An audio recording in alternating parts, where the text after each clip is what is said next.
Hi friends, triple and home made കുക്കിങ്ങിലേക്ക് സ്വാഗതം. ഇന്നത്തെ നമ്മുടെ സ്പെഷ്യൽ ഡൽഗോണ മാർബിൾ കേക്കാണ് കേട്ടോ. നല്ല ടേസ്റ്റാണ്, എല്ലാവരും ട്രൈ ചെയ്ത് നോക്കണം. അപ്പോൾ നമുക്ക് ഉണ്ടാക്കി തുടങ്ങാം. അപ്പോൾ ഇതിന് നമ്മൾ സാധാരണ ഡൽഗോണ കോഫി ഉണ്ടാക്കുന്ന പോലെ നന്നായിട്ട് ബീറ്റ് ചെയ്തെടുക്കണം. നമ്മൾ വിസ്ക് വെച്ചാണ് ഇത് ബീറ്റ് ചെയ്തെടുക്കുന്നത് കോഫിക്കുള്ളത്.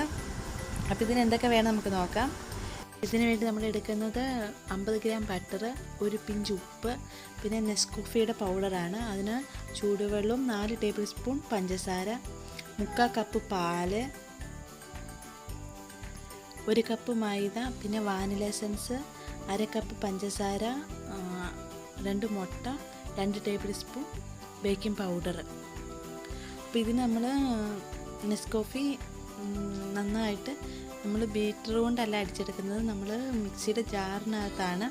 അതിന് 1/2 ടേബിൾ സ്പൂൺ നെസ്കോഫിയുടെ പൗഡറാണ് ഞാൻ എടുത്തേക്കുന്നത്. അധികം ഒന്നും എടുത്തിട്ടില്ല.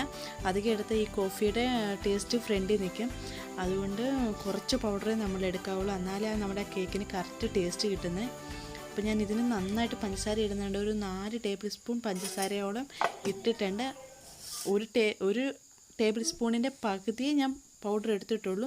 അപ്പം ഒരു 3 ടേബിൾ സ്പൂൺ വെള്ളം ഞാൻ ഒഴിച്ചിട്ടുണ്ട്. അപ്പോൾ കുറച്ച് ലൂസായിട്ടാണ് ഇരിക്കുന്നത്. അപ്പം ശരിക്കും മിക്സിയിൽ അടിച്ച് കഴിഞ്ഞാൽ നമ്മുടെ കോഫിയുടെ ആ ഇത് നല്ല തിക്കായിട്ട് വരുന്നില്ല. അപ്പം ഞാനൊരു വിസ്ക് വെച്ച് ഒരു 7-8 മിനിറ്റോളം നന്നായിട്ട് വിസ്ക് കൊണ്ട് ചെയ്തപ്പോഴാണ് അത് നല്ല കുറച്ചൊരു തിക്നെസ്സിൽ വന്നത്. ഒരു 8 മിനിറ്റത്തെ ഒരു ഗ്യാപ്പ് ഉള്ളതുകൊണ്ട് ഞാൻ അതിൻ്റെ വീഡിയോ ഇട്ടിട്ടില്ല, കട്ട് ചെയ്തിട്ടുണ്ട്. ഇപ്പോൾ ഒരു കുറച്ച് ടൈറ്റായിട്ട് വേണം. ഇച്ചിരി വെള്ളം ഇച്ചിരി കൂടുതലാണ്. അത് മിക്സിക്കകത്തിട്ട് നന്നായിട്ട് അടിക്കണമെങ്കിൽ അതിനകത്ത് കുറച്ച് വെള്ളം വേണമായിരുന്നു. അപ്പോൾ എന്നാലാണ്, അല്ലെങ്കിൽ ബ്ലേഡ് കിടന്ന് കറങ്ങും. അപ്പം നന്നായിട്ട് ഒരുവിധം നന്നായിട്ട് തിക്കായിട്ട് വന്നിട്ടുണ്ട് നമ്മുടെ കോഫി. നമുക്കിനി ഡ്രൈ ഇൻഗ്രീഡിയൻസ് എല്ലാം കൂടി അരിച്ചെടുക്കാം. 1 കപ്പ് മൈദ,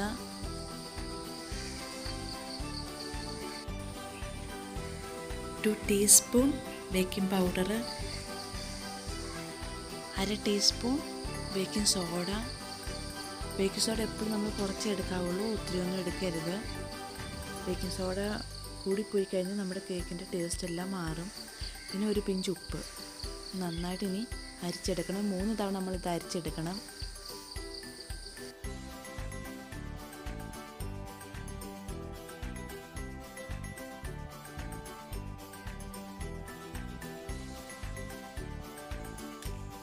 ഇനി നമ്മൾ പാത്രത്തിലേക്ക് 50 ഗ്രാം ബട്ടർ, അതിലേക്ക് 1/2 കപ്പ് പഞ്ചസാരയും കൂടി നന്നായിട്ടിട്ട് മിക്സ് ചെയ്യണം. അപ്പോൾ ഈ ബട്ടറിലേക്ക് ഈ പഞ്ചസാര നന്നായിട്ട് അലിഞ്ഞു ചേരണം. നിങ്ങളുടെ കയ്യിൽ എന്താണോ ഉള്ളത്, സ്പൂണായാലും വിസ്ക് ആയാലും, അത് എന്താണോ കയ്യിലുള്ളത് അത് വെച്ച് ചെയ്യുക. നന്നായിട്ട് മിക്സ് ആയിട്ടുണ്ട്.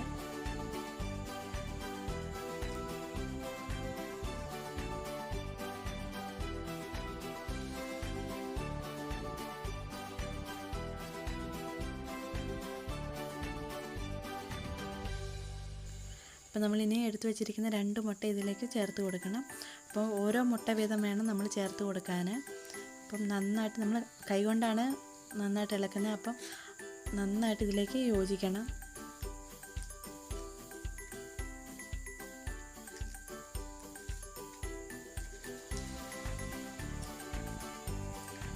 നമ്മൾ രണ്ടാമത്തെ മുട്ടയും ചേർത്ത് കൊടുക്കണം.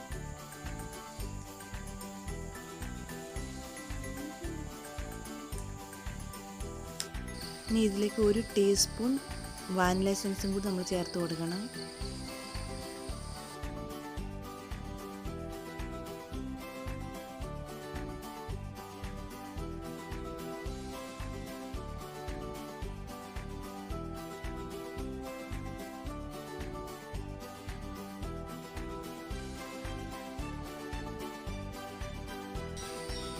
ഇതിലേക്ക് നമ്മളിനി കുറച്ചായിട്ട് പൊടി ഇട്ട് കൊടുക്കണം. അപ്പോൾ പൊടി ഇടുന്നതിനനുസരിച്ചായിരിക്കണം നമ്മളിതിലേക്ക് പാല് ചേർത്ത് കൊടുക്കുന്നത്.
നമ്മുടെ ബാറ്റർ റെഡി ആയിട്ടുണ്ട്. അപ്പോൾ ഇതിൽ നിന്ന് ഇനി ഒരു 2-3 സ്പൂണും എടുത്ത് അല്ലെങ്കിൽ ഞാൻ ഒരു 1/2 ടീസ്പൂണ് കൊക്കോ പൗഡർ, ഇച്ചിരി കളറിന് വേണ്ടിയാട്ടോ, കളർ കിട്ടാൻ വേണ്ടി അതും കൂടി ഇടുന്നുണ്ട്. 1/2 ടീസ്പൂൺ മതി കൊക്കോ പൗഡർ. കൊക്കോ പൗഡർ ഓപ്ഷനിലാണ്, നിങ്ങൾക്ക് വേണമെങ്കിൽ ചേർത്താൽ മതി. ഞാൻ കൊക്കോ പൗഡർ ചേർക്കുന്നുണ്ട് ഒരു കളറിന് വേണ്ടി. ഇനി നമ്മളിതിലേക്ക് ചെയ്ത് വെച്ചിരിക്കുന്ന നമ്മുടെ കോഫിയുടെ ആ ക്രീമും കൂടി ഇതിനകത്ത് ചേർക്കുന്നുണ്ട്. നമ്മൾ കൊക്കോ പൗഡർ ഇട്ട് നന്നായിട്ട് ഇളക്കണം.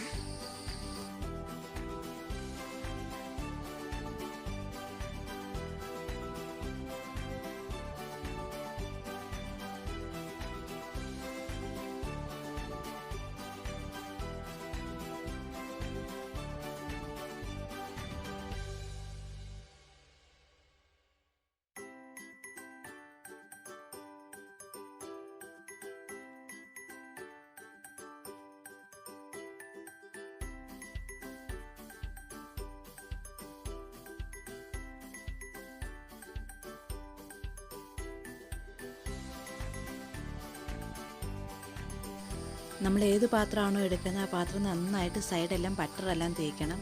അതിനുശേഷം ബട്ടർ പേപ്പർ ഇട്ട് അതിൻ്റെ മുകളിൽ നമ്മൾ വാനിലയുടെ ബാറ്ററി ഒഴിക്കണം.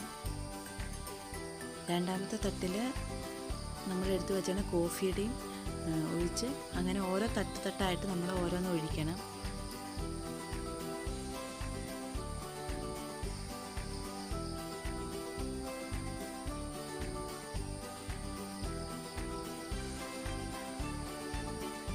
ഇനി ഒരു സ്പൂൺ കൊണ്ടോ അല്ലെങ്കിൽ എന്തെങ്കിലും ഒരു ഗീർക്കിൾ കൊണ്ടോ നമ്മളിത് ചെറിയ ഡിസൈൻ പോലെ ചെയ്ത് കൊടുക്കണം.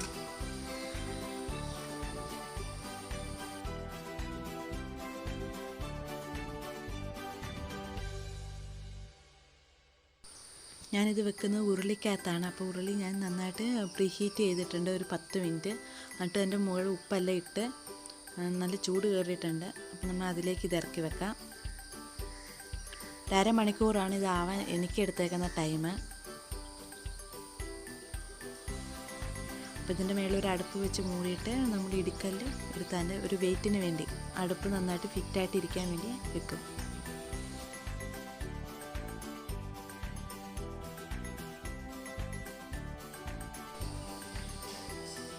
അതിനുശേഷം നമ്മൾ തീ നന്നായിട്ട് കുറയ്ക്കണം. ഏറ്റവും ലോ ഫ്ലെയിമിലിട്ട് തീ വെക്കണം.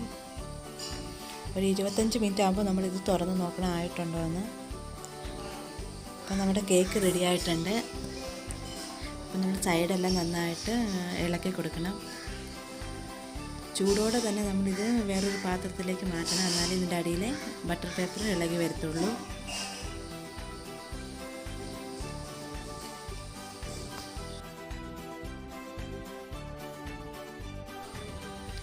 നമ്മളിനി ഇതൊരു പാത്രത്തിലേക്ക് മാറ്റി ചൂടോടെ തന്നെ അതിൻ്റെ ബട്ടർ പേപ്പർ മാറ്റണം അടിയിലിരിക്കുന്നത്. എൻ്റെ മോനാണെങ്കിൽ ഒട്ടും സമ്മതിച്ചില്ല. ഇത് ആയപ്പോൾ തന്നെ ആ കോഫിയുടെയും എല്ലാം നല്ല സ്മെല്ലായിരുന്നു മുറിക്കകത്ത്. അപ്പം അവനത് കഴിക്കാനുള്ള ആ ഒരു ആഗ്രഹത്തിൽ കുഞ്ഞ് എപ്പോഴും കൂടെ ഉണ്ടായിരുന്നു. അപ്പോൾ ചൂടോടെ തന്നെയാണ് ഞാൻ ഈ കേക്ക് മുറിച്ചേക്കുന്നത്. അതിനുള്ള താമസമൊന്നും ഉണ്ടായിരുന്നില്ല.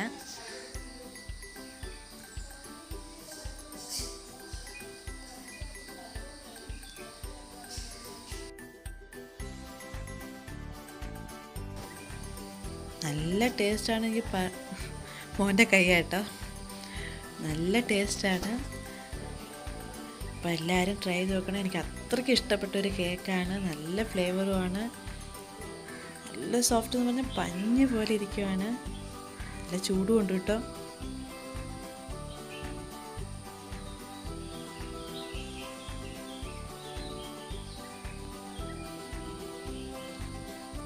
അതിൻ്റെ ഇടയ്ക്ക് നിന്നൊക്കെ കാണാം മോനെടുത്തുകൊണ്ട് പോകുന്നത്.